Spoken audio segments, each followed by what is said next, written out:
Virar ortodoxo é pecado gravíssimo. E quem disse isso foi Ariel Lazari, o apologista dos francos.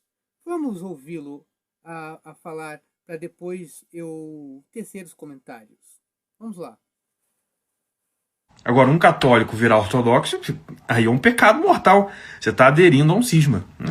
Ou algum tipo de heresia, né? Eu sei que vai ter gente chiando aqui. Não, mas eles não estão mais em cisma formal, né? Tá, gente, mas é quem nasceu lá. Se eu deixo de aceitar a autoridade do Santo Padre, eu estou aderindo a um cisma. Mesmo que o pessoal que já está lá, não necessariamente juridicamente esteja em cisma, ou moralmente esteja em cisma. Mas eu estaria cometendo isso, esse pecado. E outra coisa, né? Uma coisa são os ortodoxos que já estão lá e ainda estão naquela dúvida sobre a Imaculada Conceição, sobre o Vaticano I, porque eles estão do outro lado, né, da jurisdição. Agora, eu não posso negar jamais, ou dizer que tanto faz, dizer que Nossa Senhora é Imaculada ou não. Já passou esse tempo em que não estava definida a doutrina. Claro que quem dizer que Nossa Senhora não era Imaculada estava errado desde então, só que não tinha o pecado da heresia. Hoje, se eu falo que ela é, já tem o dogma, a igreja já esclareceu. Então, eu estaria caindo em heresia. Então, não é para virar ortodoxo, né? Vocês ouviram o que o apologista franco acabou de dizer. Vou responder, mas antes, vamos para a vinheta e depois respondo.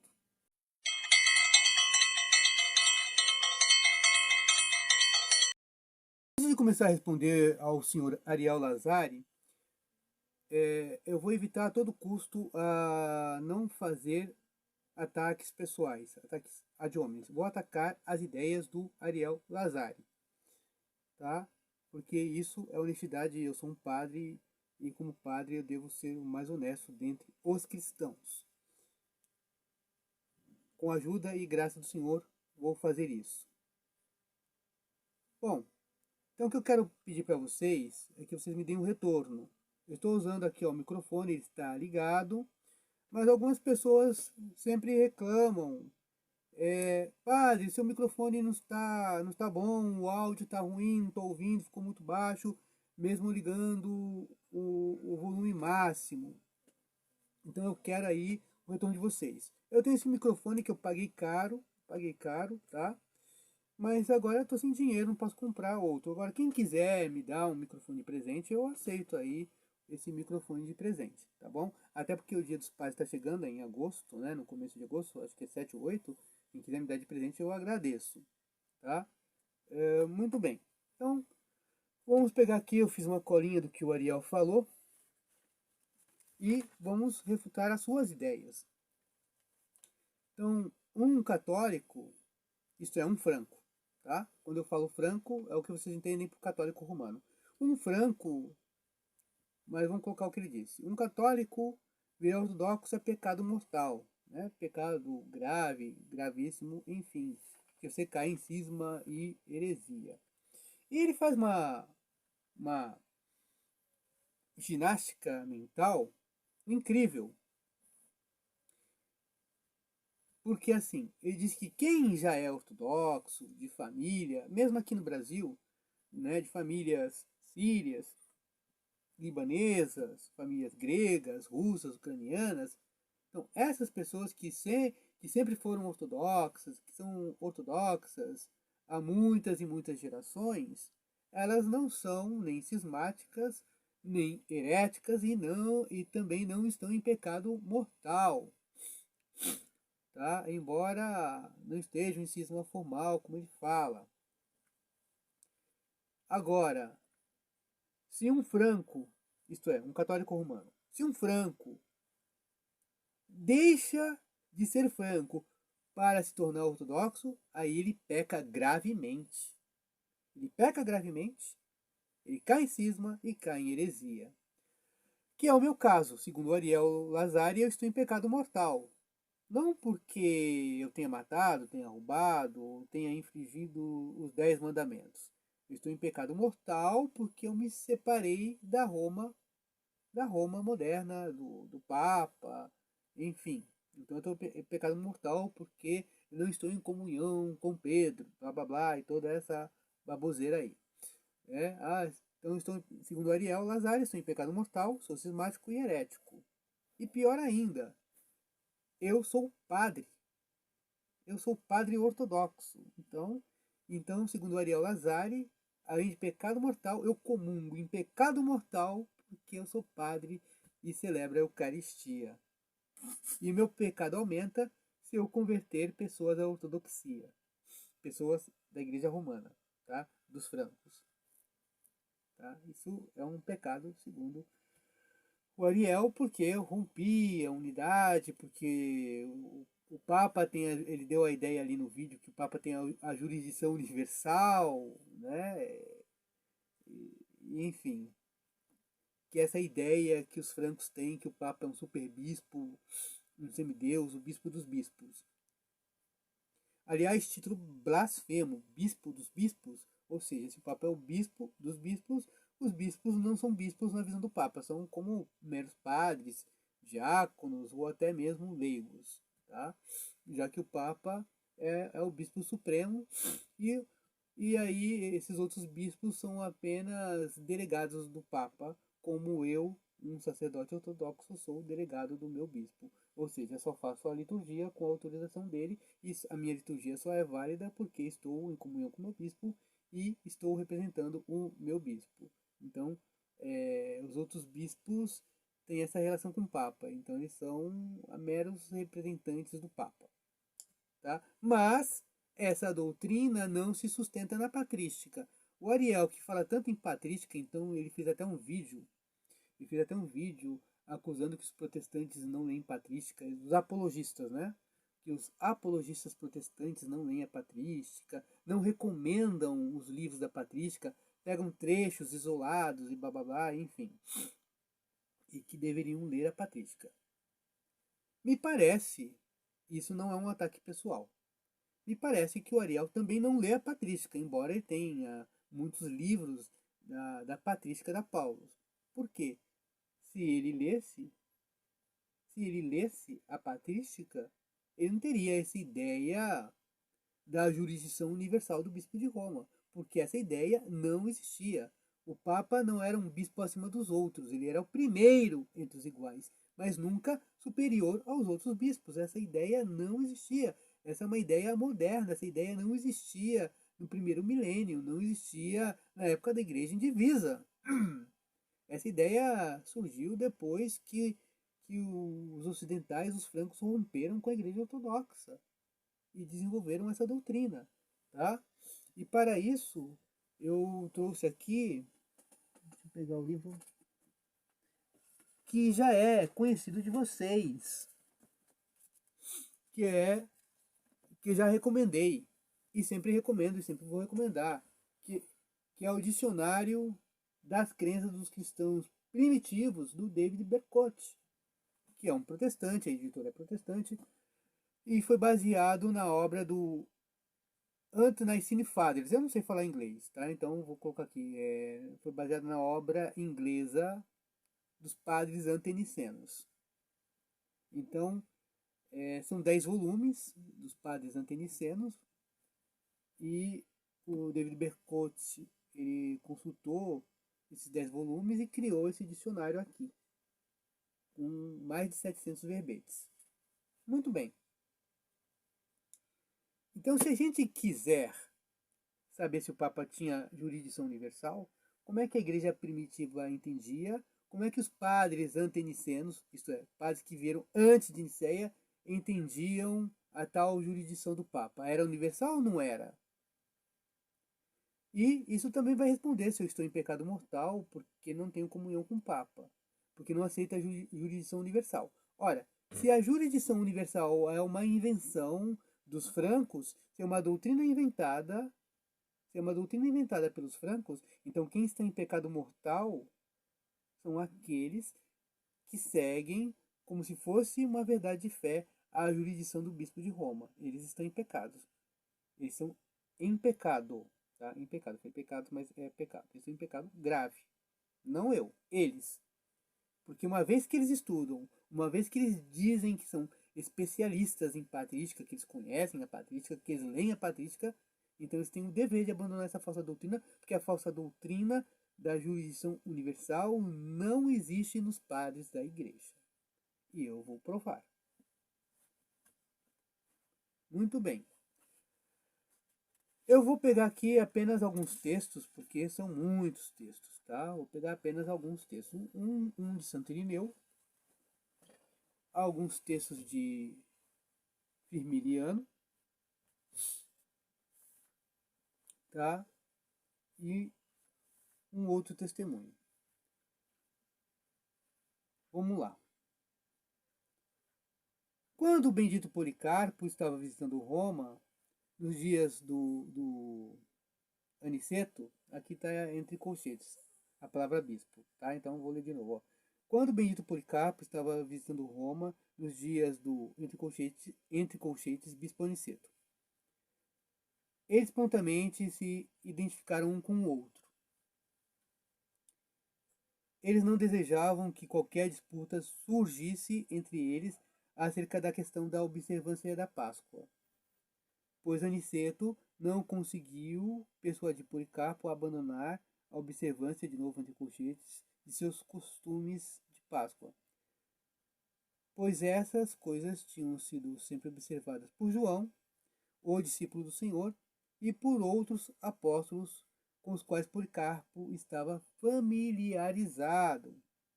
Por outro lado, Policarpo também não conseguiu persuadir Aniceto a guardar, entre colchetes, a Páscoa do seu modo, pois Aniceto mantinha a posição de que estava compelido a aderir ao uso dos presbíteros que o tinham antecedido. E nesse estado de coisas, eles mantiveram comunhão um com o outro. Santo Irineu, bispo de Lyon, escreveu por volta do ano 180, escritor tanto oriental como ocidental, está no volume 1 da obra dos padres antenicenos em inglês, na página 569. Este texto de Santo Irineu está dizendo que Aniceto se colocava como igual a Policarpo. Ele não se punha como superior a Policarpo. E Policarpo não se via como inferior a Aniceto, bispo de Roma. Cadê a tal jurisdição universal?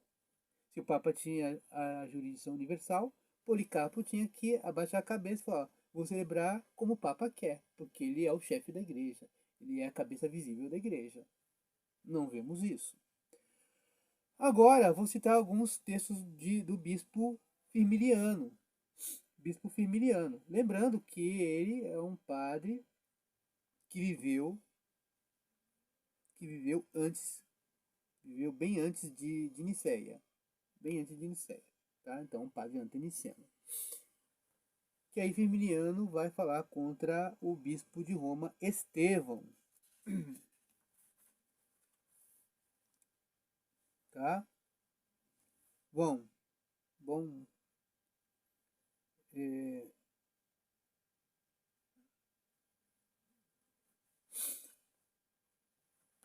Então, Firmiliano, vamos lá. Firmiliano. Um momento. Deixemos que essas coisas que foram feitas por Estevão, entre colchetes, bispo de Roma.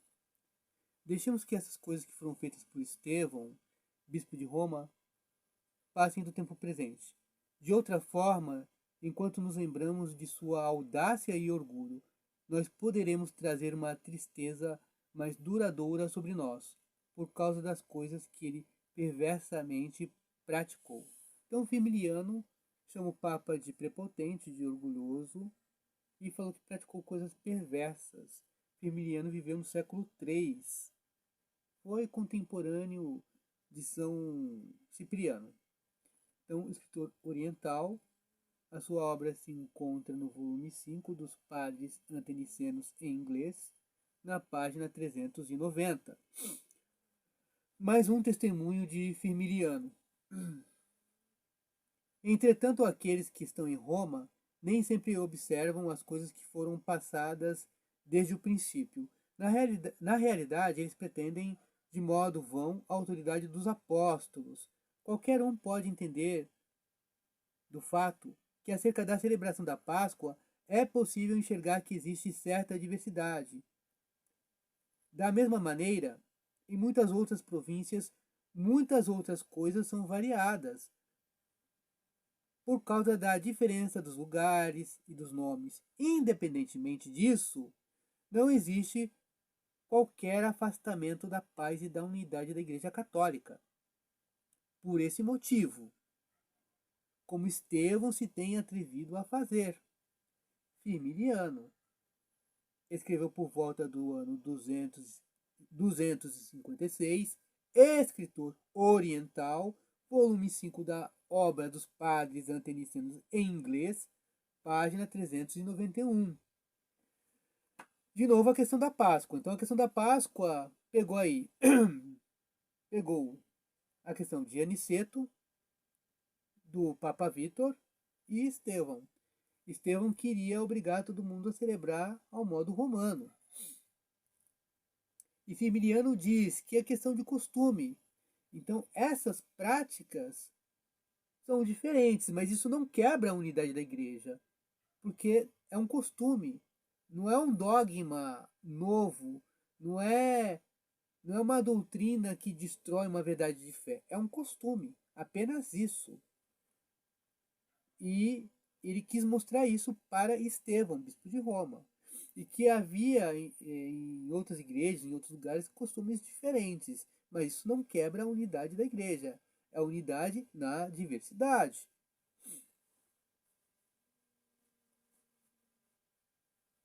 Mais um texto de Firmiliano. Eu estou justamente indignado diante dessa aberta e manifesta tolice de Estevão. Ele se orgulha do lugar de seu episcopado e defende que ele detém a sucessão de Pedro, sobre o qual foram lançados os fundamentos da igreja.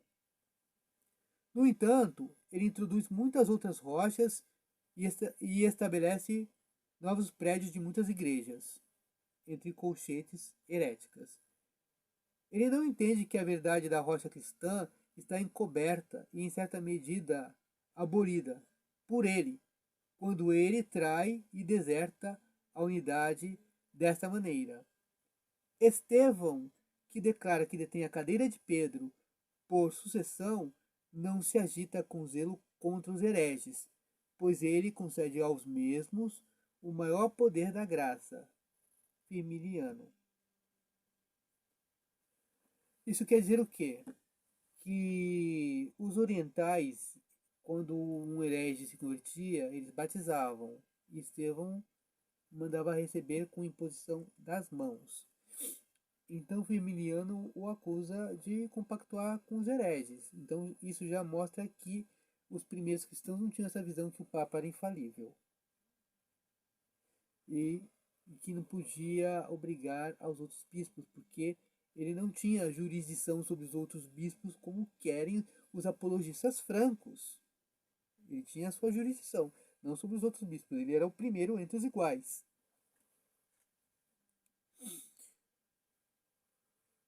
Ainda Firmiliano.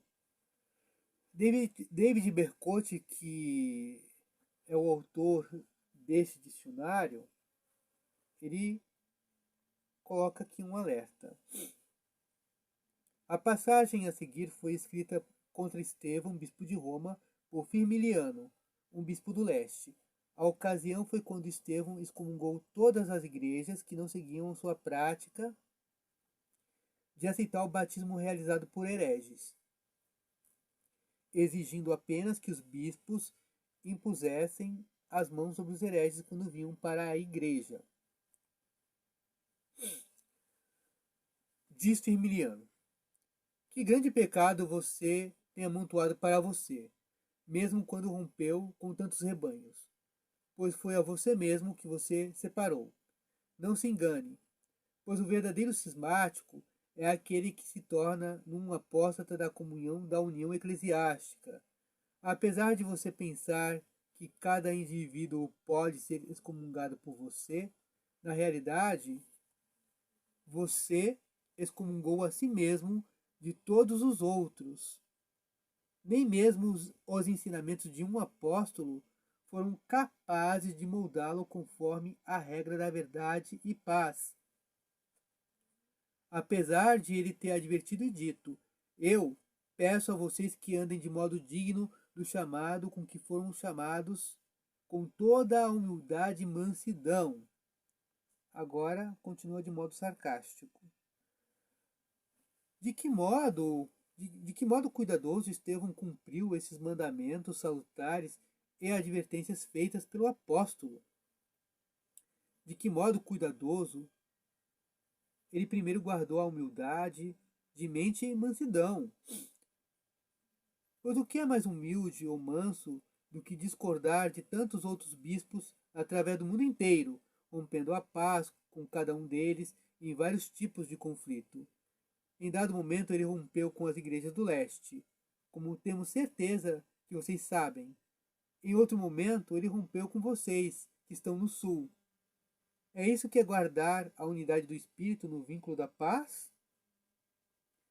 Ele se separou da unidade do amor e se transformou num estranho, em todos os aspectos de seus irmãos. Ele se rebelou contra o sacramento e a fé com a loucura da dissensão rebelde. Firmiliano, ano 256, escritor oriental. Sua obra está no volume 5 da obra dos padres antenicenos, na página 396. E por último, vou citar o testemunho de Anatólio. A disputa foi entre Vítor, naquele tempo bispo de Roma, bispo da cidade de Roma, e Polícrates, o qual parecia naquele tempo ter um primado entre os bispos da Ásia. E essa contenda foi resolvida de modo mais justo por Irineu, o qual naqueles dias era presidente de parte da Gália. O resultado foi que os dois grupos mantiveram suas próprias ordens e não abandonaram os costumes originais da antiguidade. Anatólio, escritor oriental, escreveu por volta do ano 270. Sua obra está no volume 6 da obra dos padres antenicenos em inglês, páginas 148 e 149. Então isso aqui basta para provar que o Papa não tinha tal jurisdição universal e que os bispos de Roma desde cedo já queriam granjear esse poder, mas os bispos não aceitavam essa intromissão do Papa, nunca aceitaram. Está aí na patrística, na história. E não viam o Papa como superior, mas como um bispo igual a eles. Então dizer que um ortodoxo, ou melhor, um franco que se converte para a igreja ortodoxa está pecado em comunhão com Roma, está errado, porque errado é apoiar uma doutrina falsa como a jurisdição universal do bispo de Roma. Isso é pecado. Se você afirma estudar patrística e na patrística você encontra que o Papa não tem jurisdição universal, isso é pecado. Se você sabe disso, o estudo patrística está em pecado, não eu. E não outros francos que se converteram à igreja ortodoxa. Bom, ele faz aí uma ginástica mental, mas a gente tem que entender que Ariel Lazari ele é fruto do Vaticano II, como eu fui quando era da igreja dos francos. Ele é fruto do Vaticano II. O Vaticano II introduziu o relativismo epistemológico, que nós vemos nos apologistas francos. Subentenda-se, católicos romanos. Então Ariel diz assim, que quem nasceu ortodoxo, quem é, aqui no Brasil, por exemplo, de família ortodoxa, há várias gerações, há inúmeras gerações, não é cismático formal e nem está em pecado grave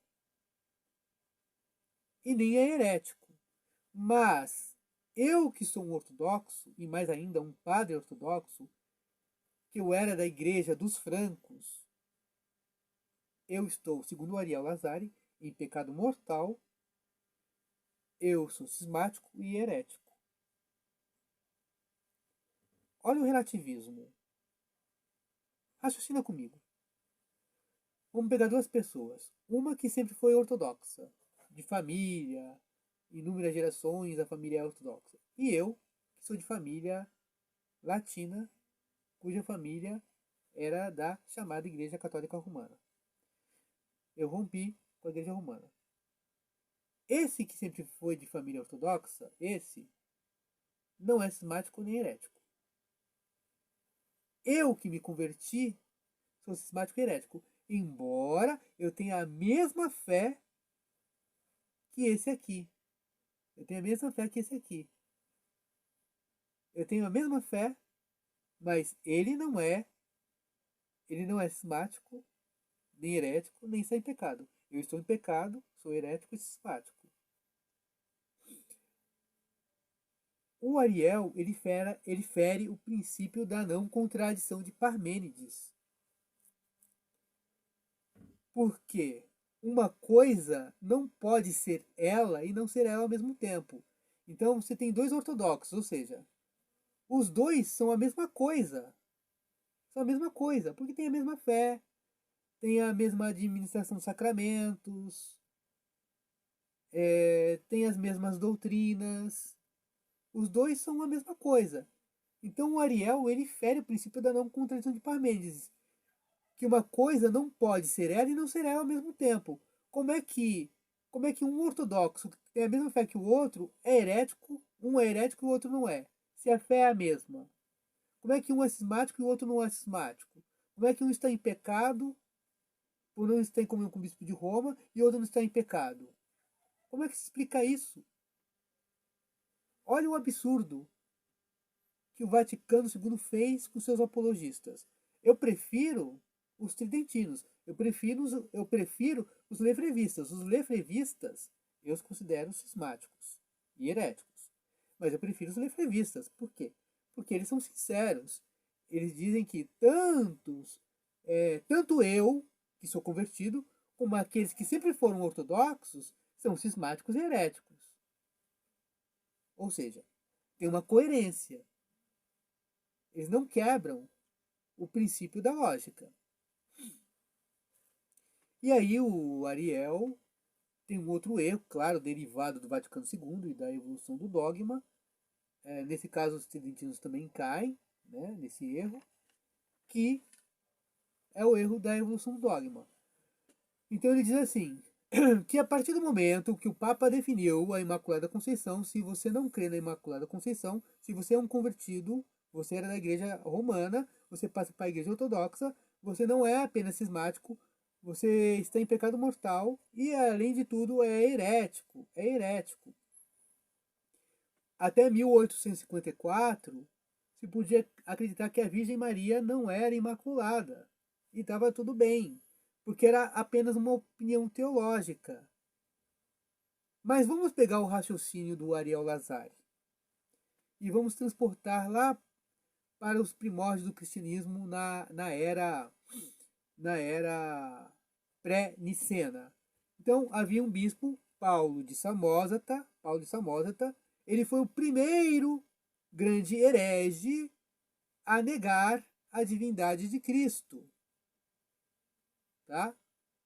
Ele era um hierarca, bispo, e negou a divindade de Cristo. Disse que Cristo era uma criatura, um homem comum, e que num dado momento, no caso do batismo, ele foi adotado pelo Pai, se tornou filho de Deus e teve status divino, ele se tornou Deus, mas mesmo assim continua sendo criatura. Segundo o Ariel Lazari, como não foi definido em concílio ecumênico, no caso Nicéia, isso antecedeu Nicéia várias e várias décadas, não. Pelo pensamento do Ariel Lazari, isso é uma opinião teológica e não verdade de fé. Porque a verdade de fé se torna ou pela proclamação de um papa, ex cátedra, ou por um concílio ecumênico. Como não havia concílio ecumênico, então isso, segundo o raciocínio do Ariel Lazari, segundo o raciocínio do Ariel Lazari, a igreja não poderia ter excomungado Paulo de Samosata, porque ele estava expressando apenas uma opinião teológica. Agora, a partir de Nicéia, se estivesse em Nicéia, como no caso de Ario, Ario sim foi herege, porque o concílio definiu e aquela opinião teológica virou uma verdade de fé.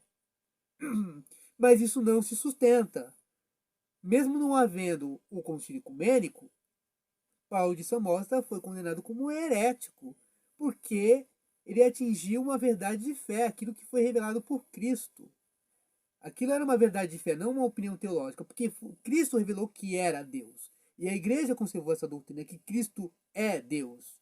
Paulo de Samosata é que se desviou, e por isso foi condenado como herege. Ou seja, não era opinião teológica. Não havia concílio ecumênico, mas era a verdade de fé. Uma verdade de fé sempre é verdade de fé. E ele foi condenado como herege. E a igreja, embora não tivesse ainda o conceito de homoúsio, que é consubstancial, da mesma essência, a igreja entendia que Jesus Cristo era igual ao Pai. Sempre foi. Por isso que, Sabélio não, por isso que foi condenado, o bispo Paulo de Samosata.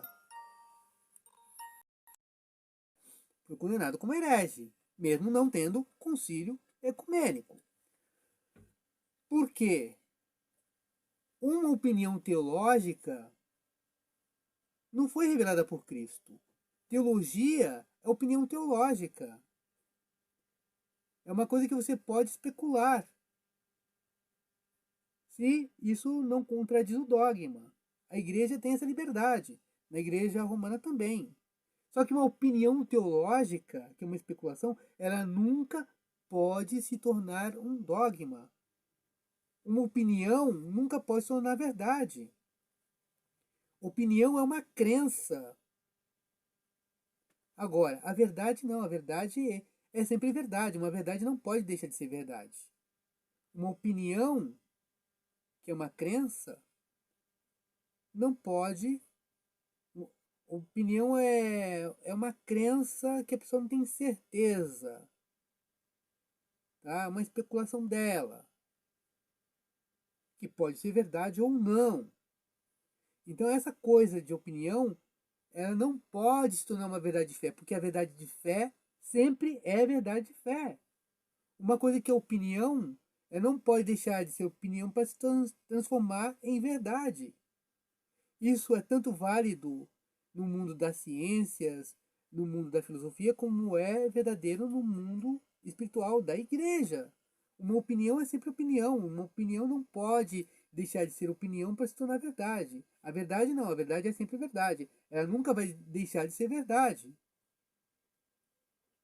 Tá?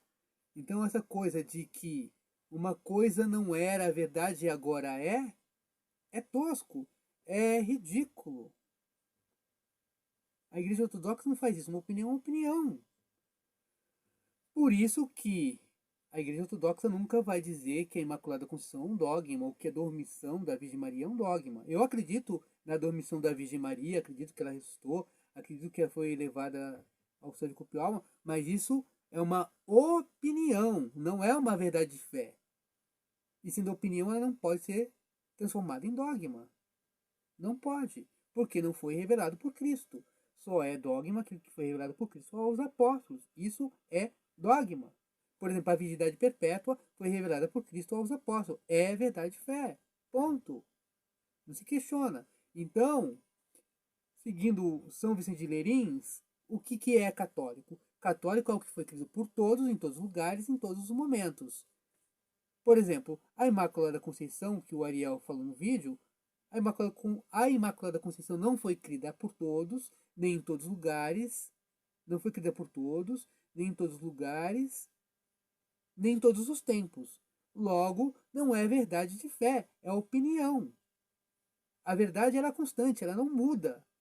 Ou seja, Se você pega uma opinião e se transforma isso em verdade, a verdade mudou. Só que a verdade ela é imutável. Não existe isso da evolução do dogma. Isso é blasfemo e herético. E aí, os argumentos do Ariel esboroam. O castelo de areia se desfaz com a primeira onda. E aí, a sua brincadeira acaba. Bom, eu fico por aqui. E se o Ariel assistir esse vídeo, façam chegar até ele. Eu aceito debater com o Ariel. Se é pecado ser ortodoxo, se eu sou cismático, enfim. Por quê? Mas isso baseado na patrística e não no livre exame que os apologistas papistas costumam fazer. Por quê? Veja bem, até o próprio Lucas Banzoli já desmascarou isso, falando da evolução do dogma, falando que os papistas também fazem livre exame, tipo, aceitam os pais da igreja até a página 2. Mas quando os pais da igreja não corroboram a sua fé e sua doutrina, aí eles dizem, não, os pais da igreja não têm importância, é o magistério da igreja. Quer dizer que nem os pais da igreja têm importância, é só para combater os protestantes. Mas quando esses padres não corroboram e até acusam seus erros, aí eles falam, não, os padres não têm importância, o Papa que é preciso. Então, ou seja, a religião é o papismo, que o Papa é o semideus, né? É o quase Deus, o Papa poderia se dizer que foi realmente o adotado por Deus, pegando a heresia do Paulo de Samosata, né? Se tornou Deus porque ele que decide tudo no final das contas. Bom, eu fico por aqui. Espero que vocês tenham gostado do vídeo. Quem não gostou, paciência, eu só falei a verdade. E se você gostou do vídeo e não é inscrito, se inscreve no canal. Se você já é inscrito, eu te convido a fazer parte dos membros desse canal para você ajudar o canal. Lá tem vídeos exclusivos para os membros e, vou dizer mais, eu pretendo fazer outros vídeos com o tempo, vou fazer para os membros do canal, que são vídeos exclusivos que eu farei, tá? Comente com respeito, curta, compartilhe e se aparecer o hype, dê o hype e até o próximo vídeo, se o bom Deus assim o permitir.